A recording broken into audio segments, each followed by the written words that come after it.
Říkej mi, táto, že jsem tvá pohádka, panenka maková, Smíšek a Amálka, Vochomůrka Křemílek,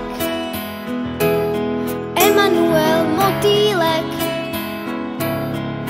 že mě nikomu nedáš, že nic lepšího nemáš. Tvůj dětský smích, ať v nás na pořád zůstává, vždyť dětský smích každý zadarmo dostává.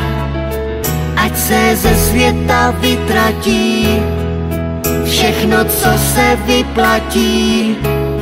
Víš, já tě nikomu nedám, já nic lepšího nemám než tvůj dětský smích.